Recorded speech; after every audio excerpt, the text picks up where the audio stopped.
everyone.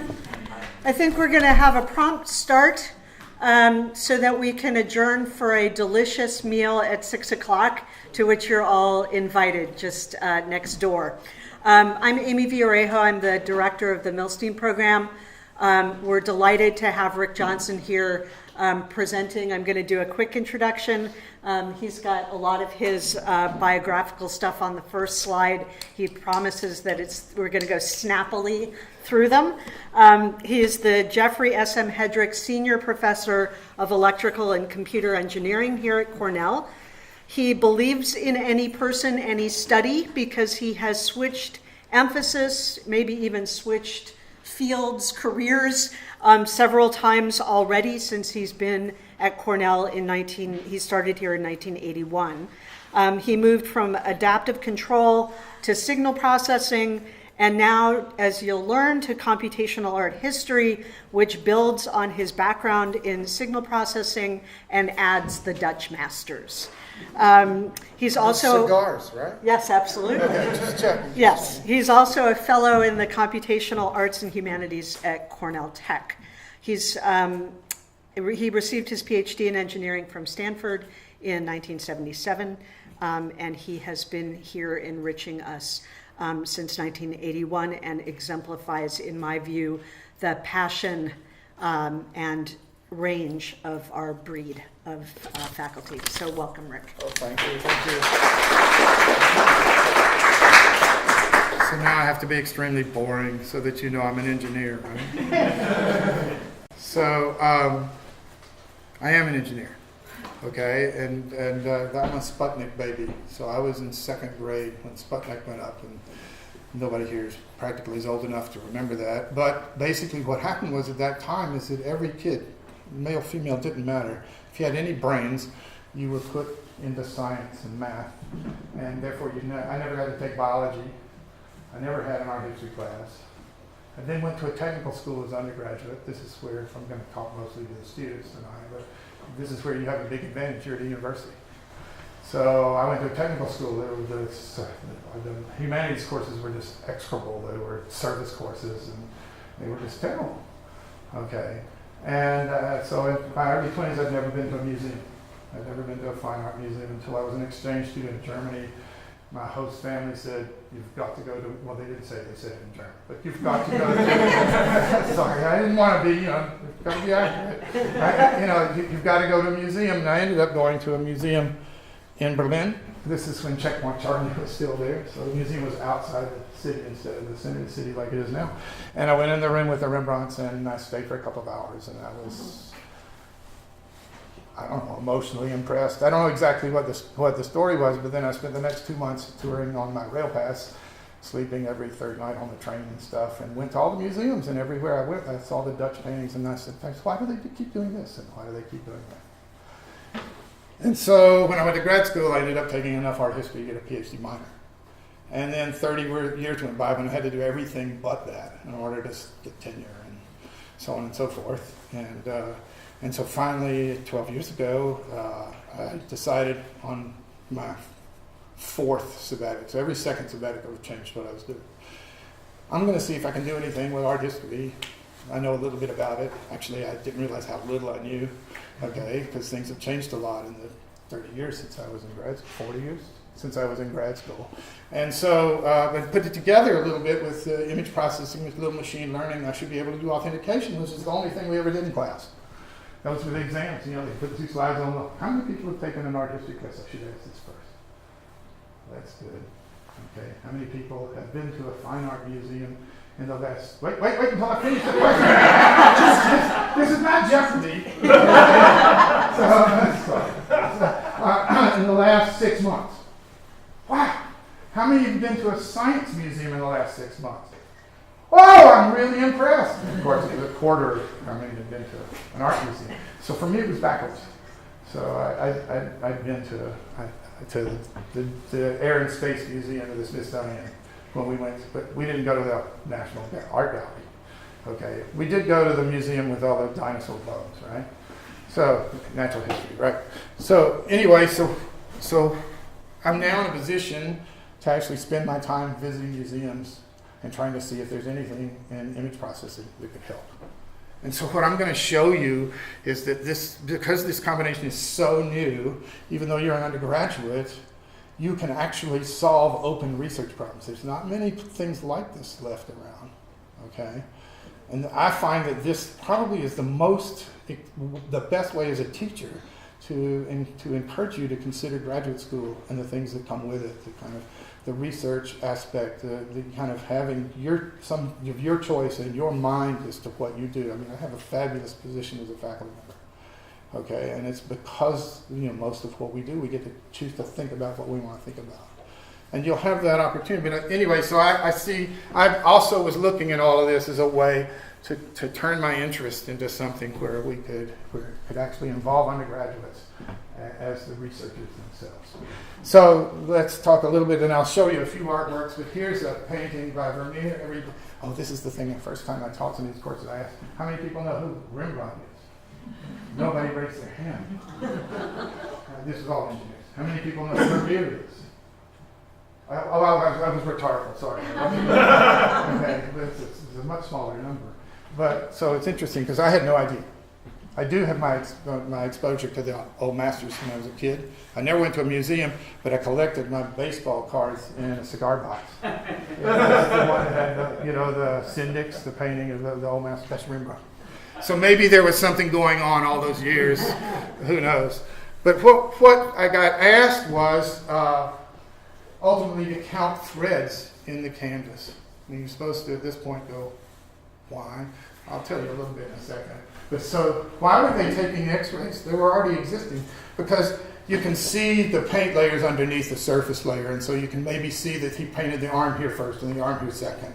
And to somebody that's trying to understand composition and maybe the style of the artist, that's really useful information. So a lot of paintings at museums have been x-rayed already. If you look at the right scale, this is what you see. What you see is canvas that's had a ground layer put on it that's radio opaque. It goes in between the gaps, so it's thicker in the gaps. So when you hit it with an X-ray, that attenuates more. So you get this dark light pattern that looks just like a piece of carpet. Right? You're supposed to nod a little more vigorously. Or I have to repeat what I said, I don't want you to be going to sleep, but if I've lost you, I better kind of say it again. So if I say something, you don't want to hear it the second time. Okay. So the thing is, I've got this thing marked off here in little 0.5 centimeter sections. And so what they were saying one day was, go up to put on a headset, look at the x-ray, it looks like that, and count the threads. Now, of course, I wasn't saying, you got to tell me why I'm going to do this before I waste my time. And I also didn't ask them, 6 days? How long am I going to be doing this? Okay.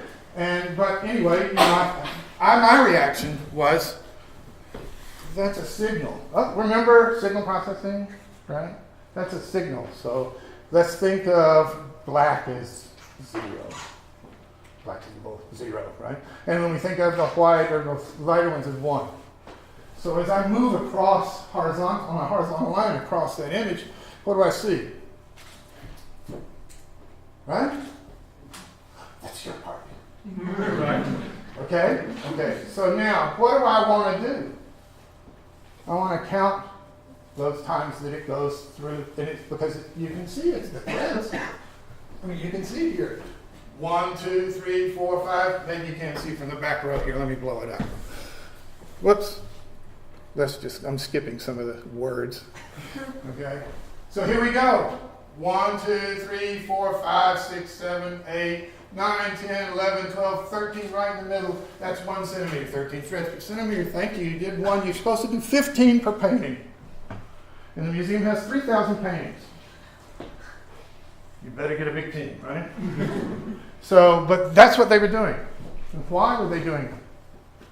Because if two paintings actually were originally on the same roll, the canvas was together, they'd have to have basically the same thread count.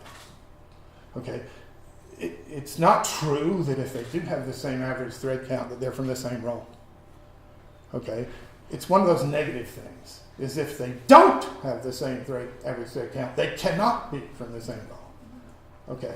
So it turned out that this is what they were using to try and make claims about whether or not canvas had come from the same roll, was this kind of weak connection with a lot of other information. that they were using. You know, we don't, and they were right. We don't feel like that we're taking enough data. Well, no kidding, they're counting like three places on something this big, right? And so I said, that's a Fourier transform. Now, I don't know, for those of you, only the electrical engineers are giggle, but the point is, there's a technique for doing this that we teach sophomores and juniors.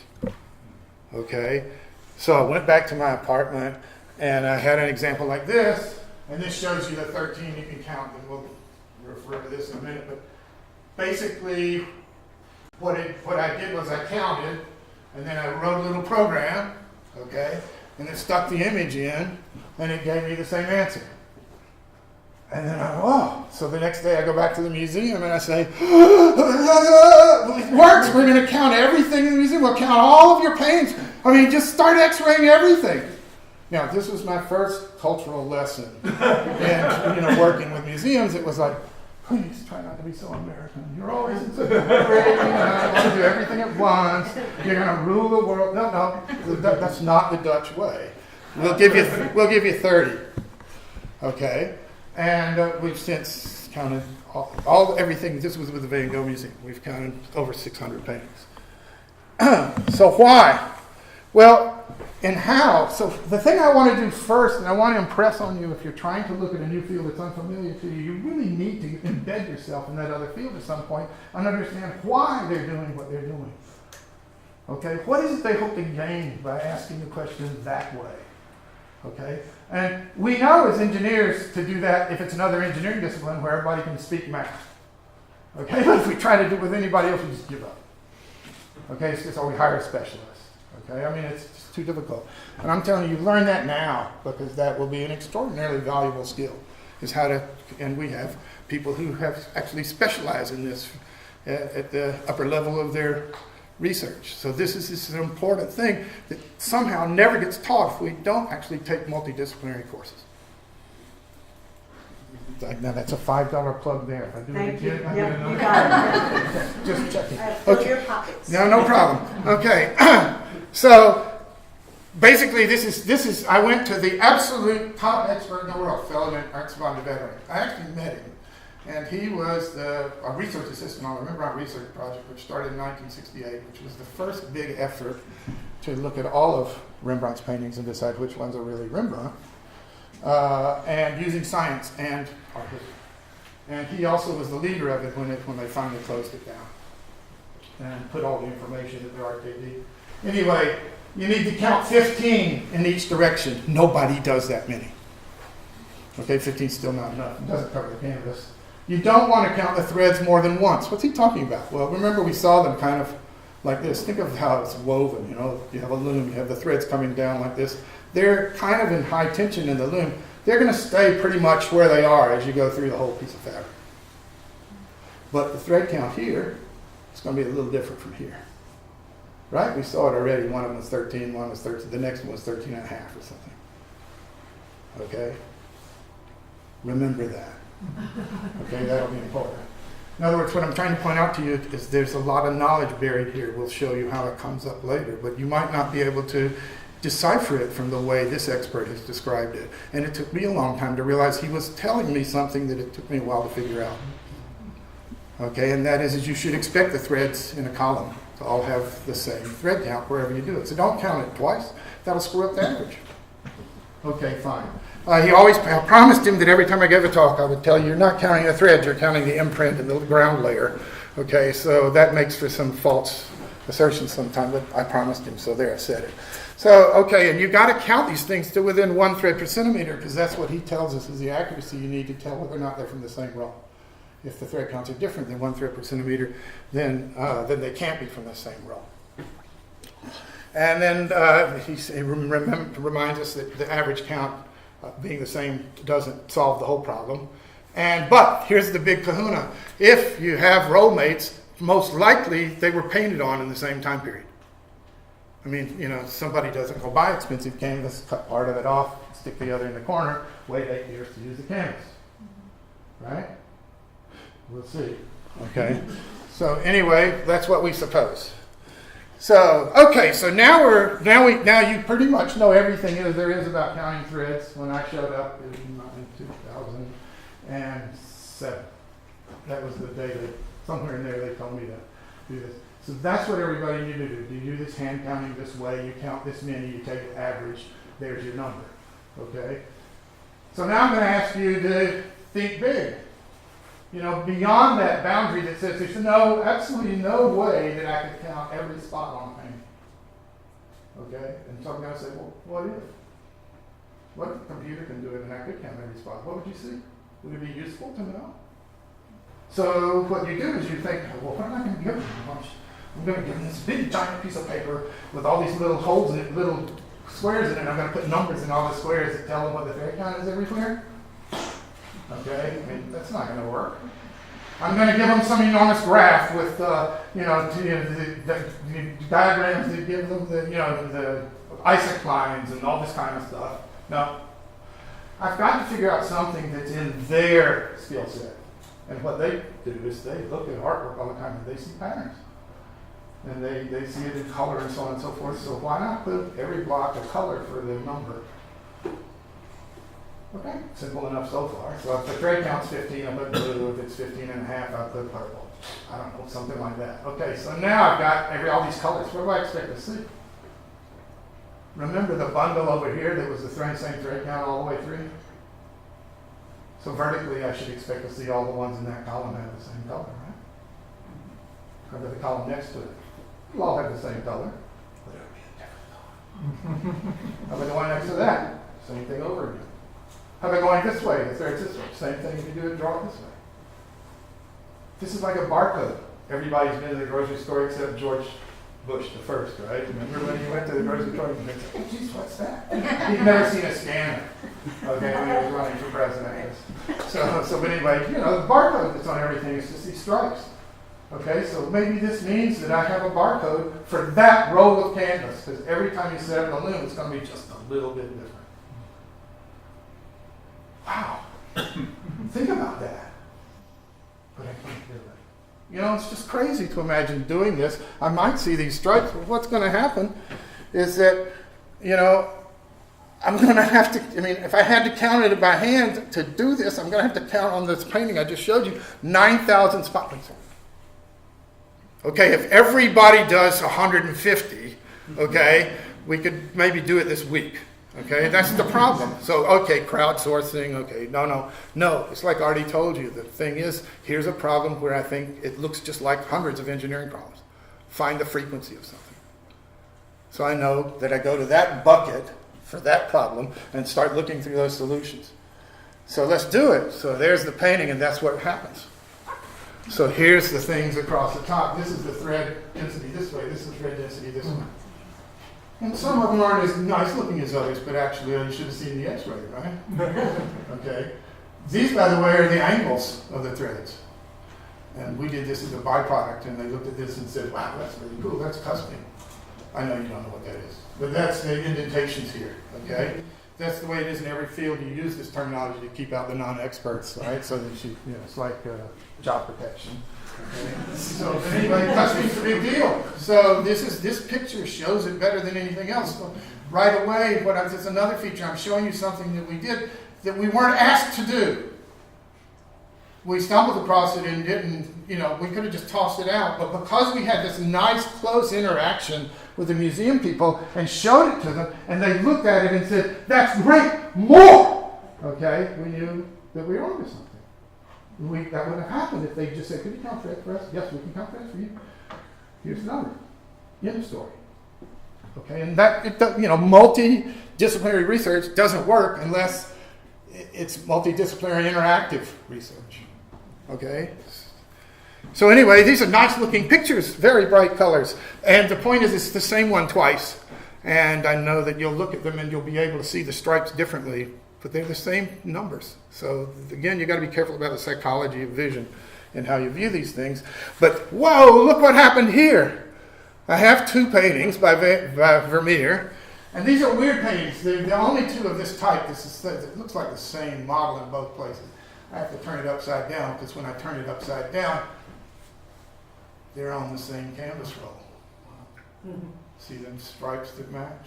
Well, wait a second. Okay, here's another thing. I'm just an engineer. I draw the picture. I tell you what it is. You are the expert and decide, does it look like a match to you? Do you think that those two were from the same canvas? Well, then what do you do with that information? Well, in this case, we were looking because our colleague, who was the curator of European paintings at the Met, in his catalog of Vermeer, said that these two are a pendant pair. They were meant to be hung together. So they were painted to be hung together. They're basically the same size, similar subjects. He has no other subject like this in his oeuvre. Okay? So if they were bought on the same canvas, that's kind of a piece of evidence that helps support that hypothesis. So this is where computation reaches across and attempts to answer an art history question. By providing some fact that builds the case. It's not like you answer it directly. You can't. They're not phrased that way. They're not math problems. Okay? But the things they need underneath can maybe be phrased that way. See the difference?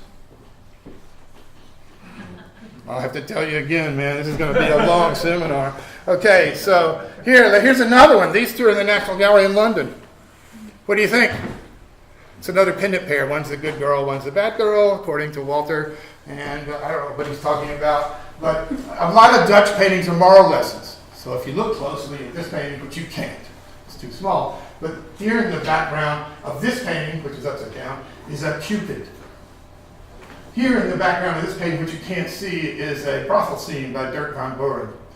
Okay? And so now you tell me which one's the good one. Right? So but he mentions a bunch of other stuff. So there's a lot of that kind of thing going on here. But again, this is another piece of evidence that they may have been painted as a pendant pair. Part of the intent of the artist was to have this contrast visible. And the Dutch audience at the time would have noticed this.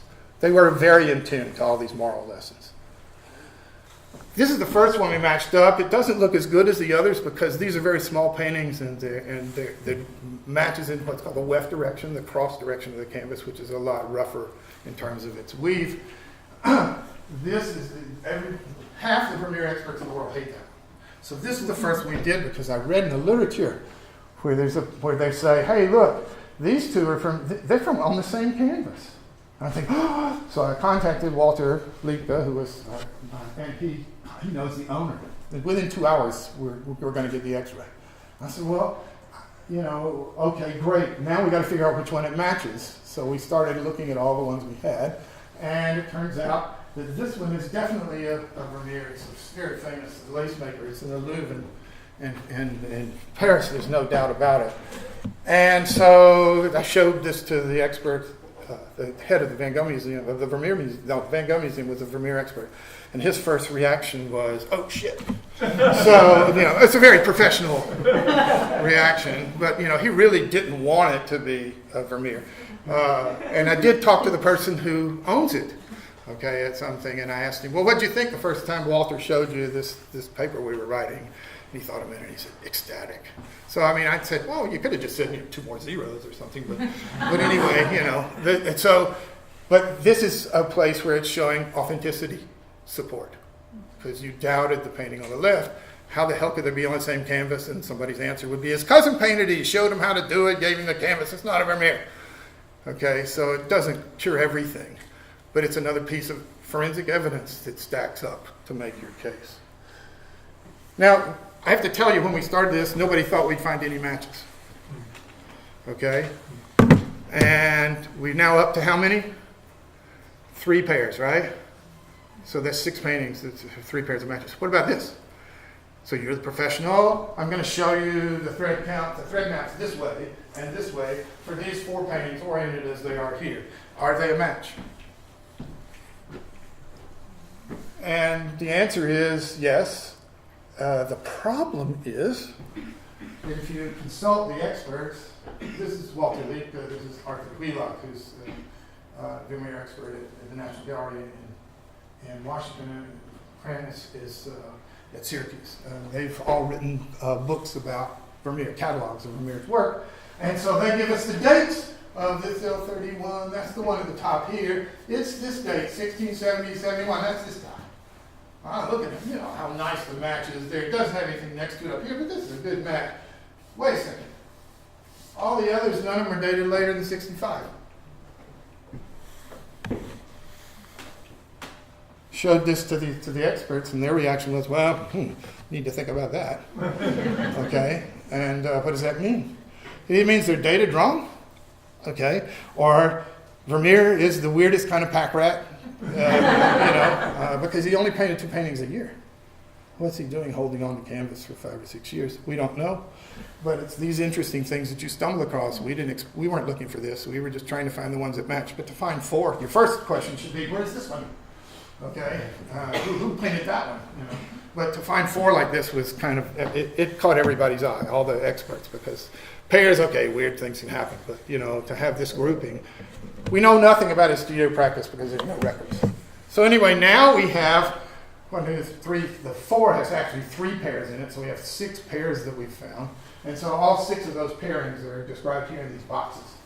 So I took the thread count in the high value and the low value in each direction, and did what's called a scatter plot. See, I'm already using technology to keep out the historians, right? So I have this scatter plot, and I have them numbered. That's all the different 34 paintings that we have. And this is a pair. This is the astronomer and the geographer.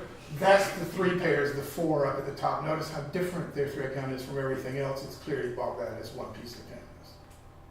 Okay, this is another thing you get from the, quote, big data. It's really small data, but from having the whole data, okay?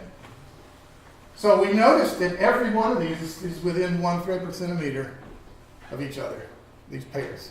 So we thought, well, why don't we just pick one of the other guys and just put a box around it, and then that'll limit the ones we have to look to see if they match. Okay? And it sounds okay to me. So we picked 13, I think it was. Yeah, 13, and we drew a box around it. And it's not like life got a whole lot better because there's still like 9 we have to check, and it's pretty tedious to do. Okay? And in fact, we've got 30 of them to do this with because we've only put, or 28 or something.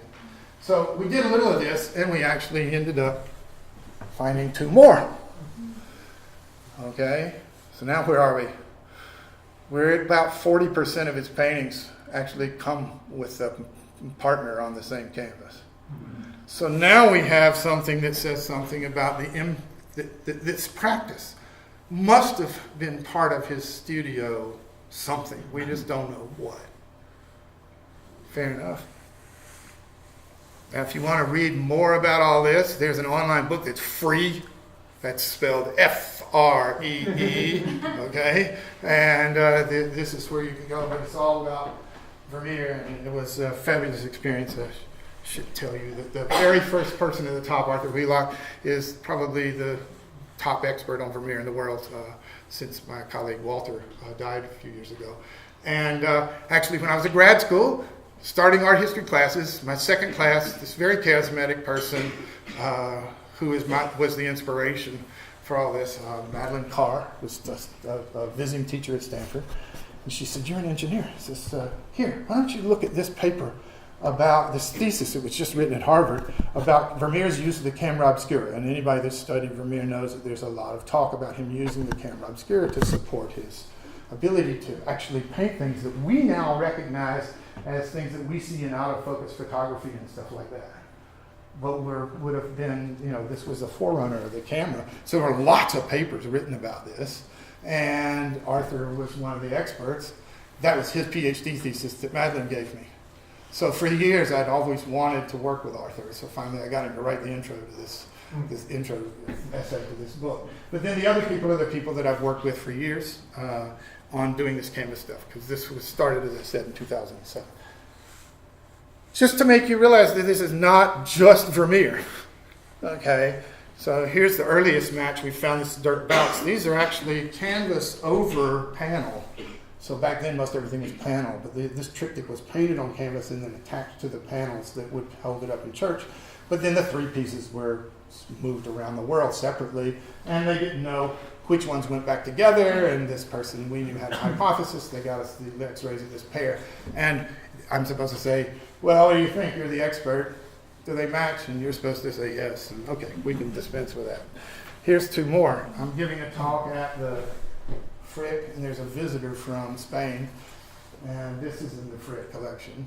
And I'm talking about thread counting. He's never heard anything about it before. He's just there as a courtesy. And he tells me later, after he says, there's this big controversy about when this was painted, which was away from Madrid. He painted a dwarf, one of the courtiers, right before he painted the king. But the paperwork about which dwarf it was has been lost. And so I guess Velázquez experts for 20, 30 years had been arguing about which dwarf it was. But the only information they had was a nickname, is what I was told. I said, get us the x-rays. So this was my first paper in the Burlington magazine, which is a cool thing to be able to say as an engineer. That's the top art history. Okay, this has got a great story. This is a triptych, or it's not triptych, this is a set of 3 paintings that go together, painted by Poussin, 17th century French classicist.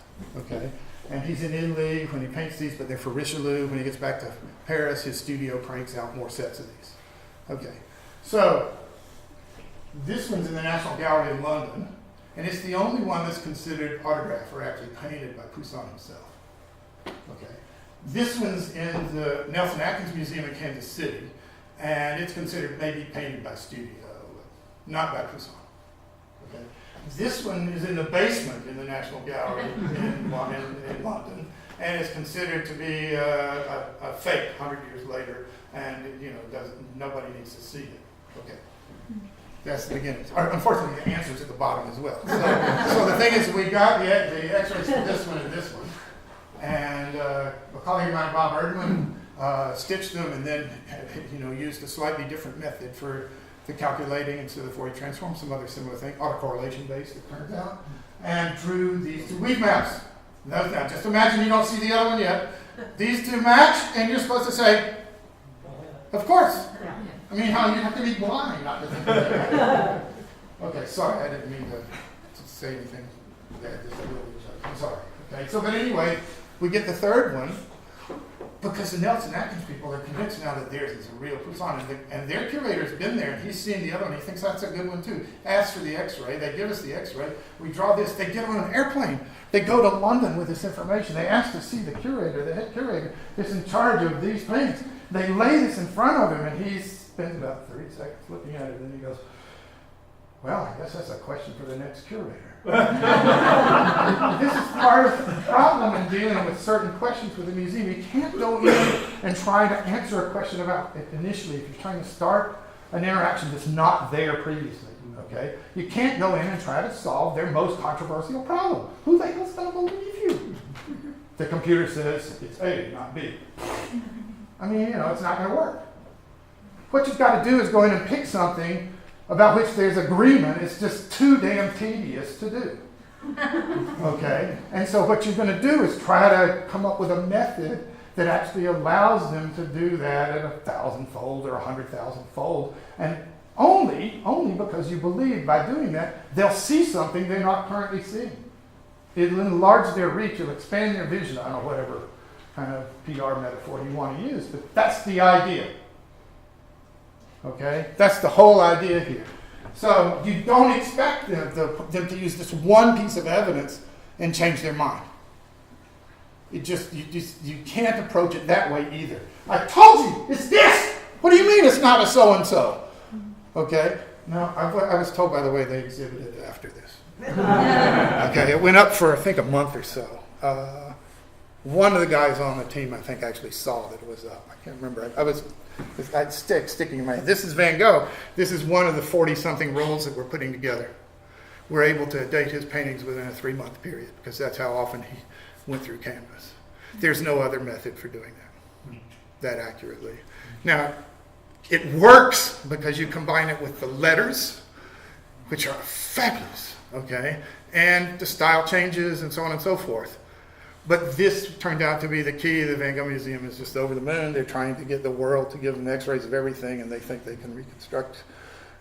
Of course, everything that's still around hasn't been destroyed, but it does change dating a little bit and things like that. And it's this one I like. Everybody knows these paintings. Me, dummy, knowing no anything about art history. Wow, well, he painted it, and then he went back next season, painted it again, right? No, he painted them all in the studio.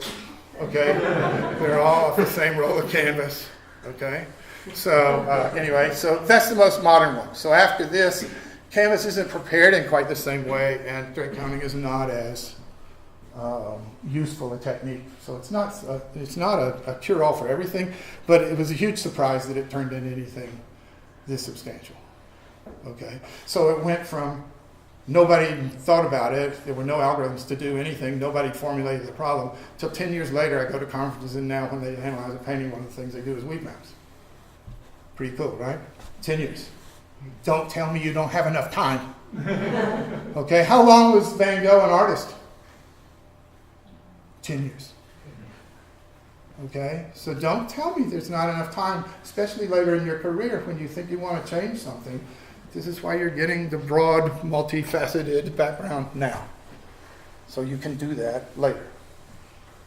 I lost my first PhD advisor because he said if you get a PhD minor in art history, you will be unhireable as a faculty member.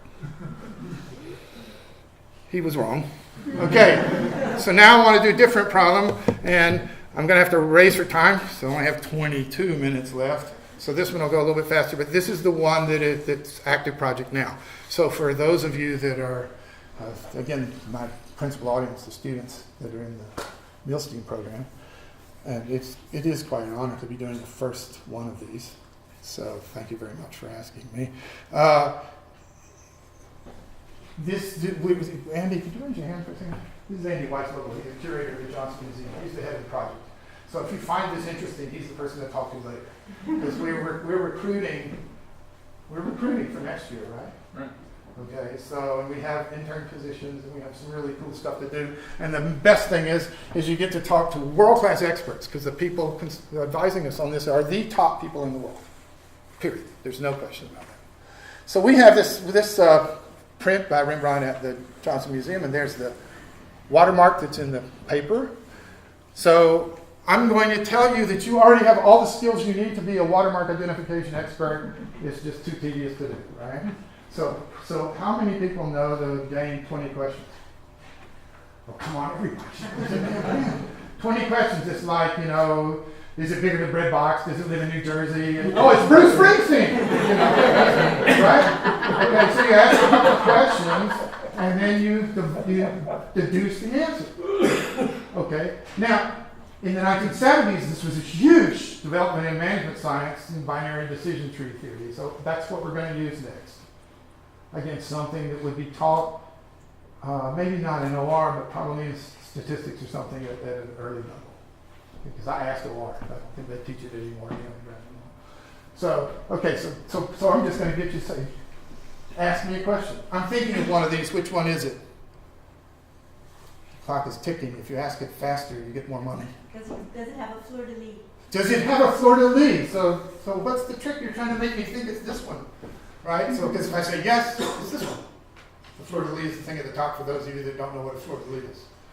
I wouldn't have known. Okay. So no, it's not the one I'm thinking of. So now that means it's one of the other two. So ask me a second question. Yes, sir. Does it contain circles? Does it contain circles? Yes. So now you're supposed to tell me which one I'm thinking of. I believe you're thinking of the one on the right. Correct. Wasn't that easy? 20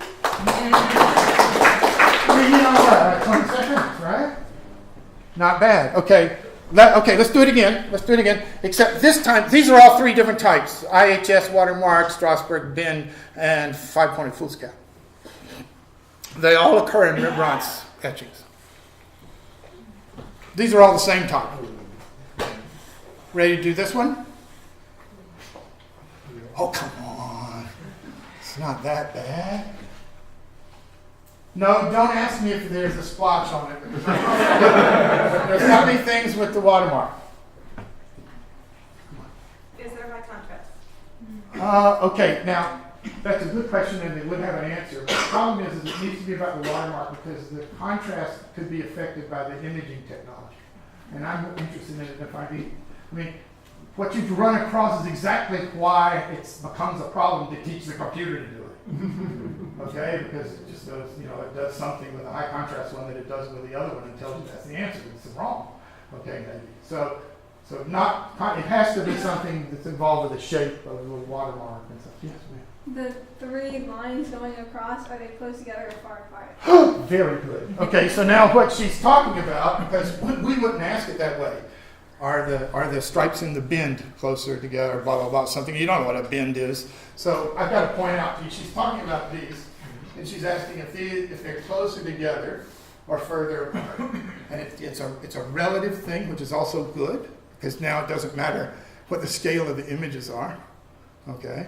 and they're so now it's got to be a yes or no, not two choices. I mean, Are they far apart?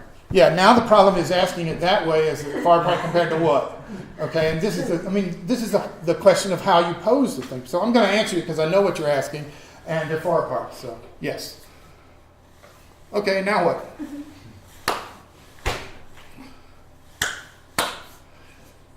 Okay. I'm disappointed. I thought I picked an easy one. Anyway, okay, I'll have to give you more background. Okay, so I'll tell you how paper is made. So you'll know why there's two of them there that look almost the same. Because the way paper is made is it's made by a team. And this one person holds this wooden frame with a screen in it, dips it in this tub of spitball, pulp, okay? Pulls it up, the water drains, you have a sheet of paper. Hands it to this person is called the vat man. And the vat man gives that to the coucher, French word, I guess. So, and the coucher actually rolls the piece of paper off onto a piece of felt. While he's doing that, he hands the vat man the other mold. There's two of them. They're called twins. They're made so that the watermark looks very close to the same thing, so that when you make one batch of paper, the watermark looks the same. Okay? So that means that you can have two that are very nearly the same. They're not made on the same mold, but they're made at the same time. Okay, it's already starting to get a little complicated, but okay? So, and then there's this other person that takes the paper and lays it down in a stack and all this kind of stuff. They can make over 1,500 sheets of paper in a day, something like that. This is the way all paper was made until mid-18th century. This is what a mold looks like. This is what a watermark looks like. I'm getting my time back here. Okay, so, and each screen typically has, this is the twin pair, and each screen has a watermark and maybe a countermark on the screen, but then it might be cut up into 8 sheets, which means, almost nothing has the full watermark. Okay, and in fact, what we're going to discover is 2/3 of Rembrandt's prints don't have watermarks. So we're working with a kind of a reduced set, but this is the field as we enter, okay? And what we're trying to do is take two molds that are twins, where the watermarks and countermarks were made to be the same, but maybe not the screen. And now what we'd like to do is find all those pieces of paper that were made at the same time. Because probably they were used at the same time, so that will help us date them. Okay, that's the assumption. And so now what that means is, well, if I get one that has watermark 1 and something else that has countermark 2, yes, they're from twins, they were made at the same time. Do you see what I'm saying? It's a little flaky. Okay? So what we want to do is find all of those that were made at the same time. We'll call them batch mates. Okay? So when we started out, we got our first big data sets from the Met and the Morgan. This is one of the advantages of, again, Michelangelo Cornell Tech for 3 years, is to have such access to the museums and be so close to them, because they've been strong supporters of our project from the start. And so here's two. Now, this looks like the one we were looking at, right? It is one of the two. There's the other one. These are in 2 different prints. It's 2 different states of the same print. In other words, he changed the inking and something about the plate between the the different impressions. But we want to know which watermark is which. So here's the 2 watermarks. Now again, notice that one of them's black and one of them's white, so I would have to invert the watermarks for them to be similar. And the quality is not so great, but you can see in each of them the watermark and the chain lines. Okay, and so that's what we're going to look at mostly to decide if they're the same. And the point is that they're very similar, but does that mean they're twins? Okay, or are they actually mold mates? Do they come from the same mold? Anybody want to try to answer it? Because if you can see differences, they didn't come from the same mold. But if they're identical, they did. And it's not non-trivial. So what we're going to do is we're going to try to figure out what the watermark is in these 2. And what we're going to do is we're going to go to our source, which is a book by Eric Hinterding, who's the expert I've mentioned already at the Rijksmuseum. And he spent 6 years getting doing his PhD project. And he looked at 7,000 etchings by Rembrandt. There were 2,369 complete or fragmentary watermarks. 1,998 of them could be identified. The others that couldn't were too small, or their images were too crappy. Okay. He then decided there were 680 different marks. Now that includes twins, so the twins are counted as a separate mark here. Okay. They can be divided into 54 types. I hope you're getting a sense of the size of the problem, right? And the 54 types are some of the ones I just showed you. Fool's Cap, Strasbourg Bend, Pascal Lamb, so on and so forth. I'm quoting the ones he mentioned. 294 variants. Now we're down to getting to the ones that are actually, and these, there's 512 subvariants. Now the subvariants sit at the bottom of this hierarchy, and that's how many different watermarks there are, 512. We want to identify those two out of 512. You didn't bring a book with you, did you? I asked you to. We could have done it. We have enough time left. We could have done it before the end of dinner and got everybody to agree. No, so we got to look in this book. God, I don't want to do this. Okay, so, okay, fine. We'll figure out, let's see how hard it is. Okay, well, it turns out we're just incredibly lucky. Okay, because there's only one of this type that has a chain line down the middle, which nobody pointed out as a weird feature here. But it is. It doesn't happen that often. It's not just the way that lucky. We're so lucky because there's only one subvariant. That's it. There's only one variant. Okay? And it's got a twin. Oh, it's got a twin. Okay. So let's see. It turns out that with this one, once we know it's a D prime A, we know from his book, we know all the other prints that it's on. And the big kahuna is we know that the date of all of these matches the date of the most recent, the latest date, because what he's doing is reprinting the earlier ones. So the one with the latest date in this bunch. And so that's what it's used for. It builds this really detailed chronology of his production. That's what they're really after here. But we're trying to figure out if they're twins or not. It doesn't matter. Twins were used at the same time. They'll have the same date, but we're just curious if we can see the difference. Can you see the difference? Any differences? Nobody from the team is allowed to answer because they already know the answer, right? So I'll tell you which ones the students picked. And it's in this decision tree we built, and it has to do with, look at this piece right here. See, it's straight, right? Look at the one over here. It's curved. I bet you didn't see that first, right? But the point is, notice now we're told a level of detail that's really fine. All of you computer types, think again about how hard it's going to be to teach a computer to do that. It's trivial. I just taught a room full of 50 people to do it. Okay? So we're still kind of at the mode where we're trying to build a decision tree. Hopefully someday we'll be able to automate it. But right now we just hope we can get the human exercise down to a few minutes. So I'm marking the place. So we could look at those two. No, that's not the one I told. Yes, ma'am. There's one more difference that I think I see. And if you're looking at the fleur-de-lis, the curlicue that kind of goes off to the right on top there. Yeah. If you look This at point looks a little higher than that one. It does. Yes, There's ma'am. something about that curl that is a little bit taller on the right. Yep. That's exactly right. The problem we had that we had with that one, the reason it's not marked, is that we couldn't figure out how to phrase the question in any meaningful way. And that's the problem a lot of times, is the question has to be crisp, and we're really worried about being 100% confident that it's been answered correctly. So that means we need to kind of add some indicators like we have here so that the question can't be misinterpreted. And I agree, that's a doable thing. And I think the point is if they're twins, there should be many of those little differences because they're both handmade. So that's how we know it's a twin instead of a watermark that may have been damaged. Yeah, so your point is once you find one.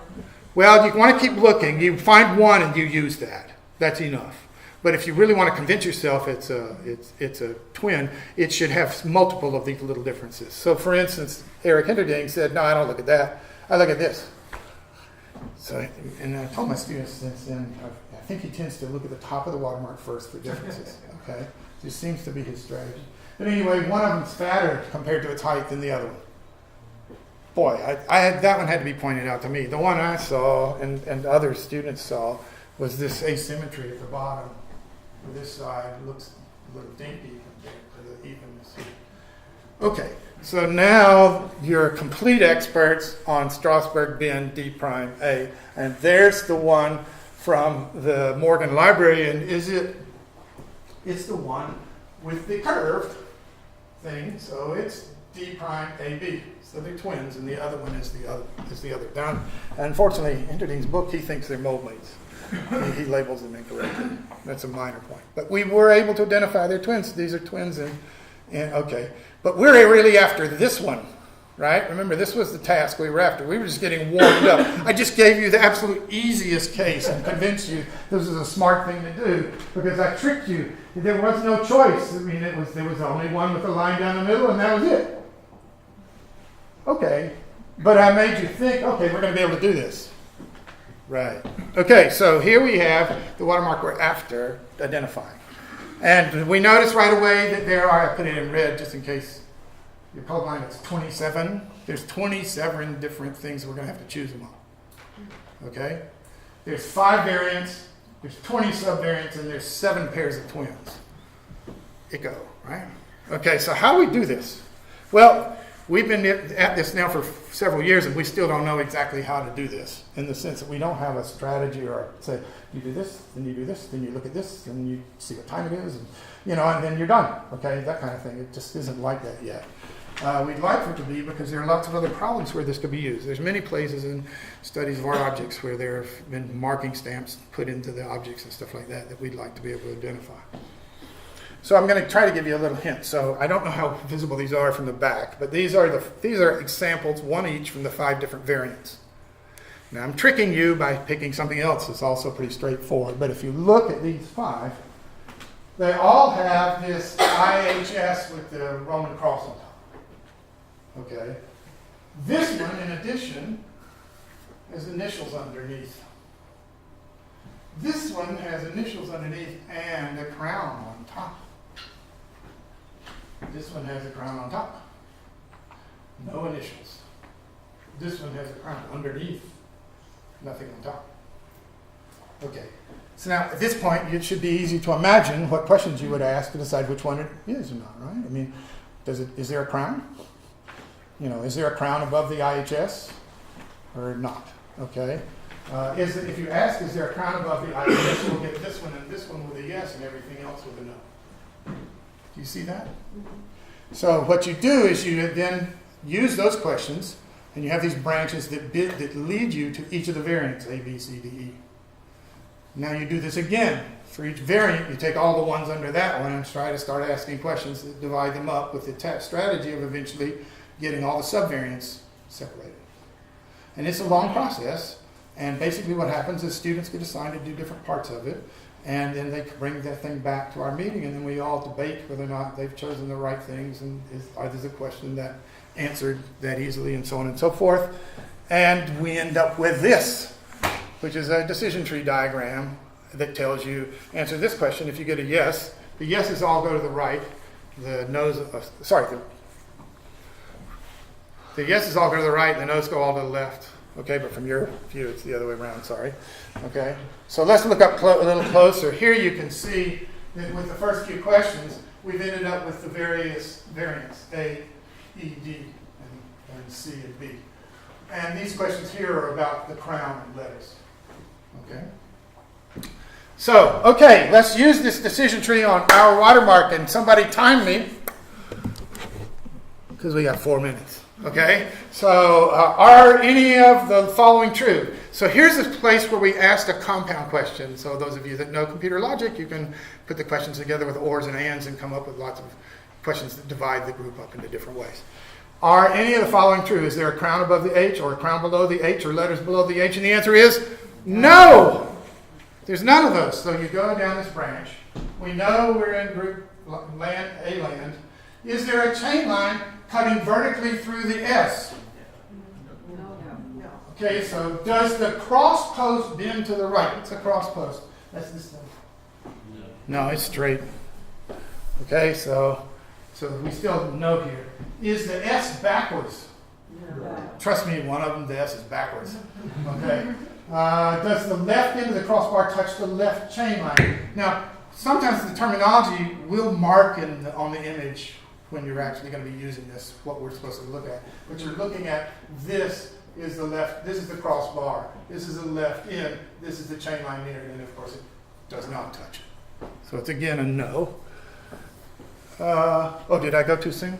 Was there another one? Yeah, does the right edge, okay. Does the right edge of H bend to the left? Meaning that it would do like this, sorry, like this. Doesn't. Okay? No. Are both the left and the right edges of the H coincident with chain lines? Meaning that the chain line would run right along the edge here. No. And so forth. We're running out of time, but just a few more questions, and then you end up saying, okay, it's A dot B. Okay? So in other words, you're down to the bottom of the decision tree. It was no for every question, it turns out. And you get down to the bottom and you say, oh, it's A dot B. And you're done. No, you better check. If you found a watermark that's never been put in the tree, you'll get a bunch of answers. You'll end up somewhere. Okay, so you now have to check and make sure it's the right one. So we compare it to the right one. There's the one on the right is out of Hinderding's book. And I look at that and I go, wow, it looks pretty much the same. But wait a second. Look at the S. Does the S look the same to you? No, not at all. And if you start looking a little more closely, what you'll notice is there's other little things that are different. It's a twin. You got that right, it's a twin. It's the first time this twin has been seen for this watermark. How about that? Right over in the Johnson Museum. Okay. And we checked also if it were a mold made from the same screen, the chain line pattern, the wires would have to match up. They don't. This is the image processing bit that we can now try to do automatically, let's say. So, but the point is that it's a twin, and then there's a way to do an art historical analysis that confirms that, and you can find that in this award-winning catalog. Andy, raise your hand again. Andy's the first author, and he was the lead curator on the exhibition. If you didn't see it, you missed a real event. It's the most Rembrandts, I think, that have ever been accumulated in a study in an exhibition in upstate New York anywhere. That would be my guess. So, but it won an award for being innovative and terrific thing. But all of what I've explained to you, the genesis for our project and so on and so forth, much more information's in there, including some of the things that we have discovered beyond what I'm telling you. Of course, we're trying to get images of prints from other American university museum collections because those were not considered a significant study. And we've found new instances of watermarks on prints that we knew had the watermark, but it adds to the number that were produced. So every new image we take, it's going to add knowledge to our understanding of his output. We've also found prints with watermarks we've seen before, but that watermark's never been on that print before. Okay. Then we've also found watermarks that aren't in the book. And what does that mean? That means that we've found a new watermark that represents conceivably a new batch of paper. So there's a whole new production group that was somehow missing. Okay? So every time we do one of these that's not been imaged before, we're finding something new. And I should say that the students who are doing the work are finding something new. And of course, we're in the middle of this project, whereas the other one is more mature. So to be continued. And here I'd like to, who else here? I saw Sarah, Katrina. Okay, and the only two, would you just stand up? Here's two of the students. So those of you that are interested in the project that want to talk to students, two of them came with us tonight. Okay. How'd you know that was the end? That's it. Thank you. Thank you.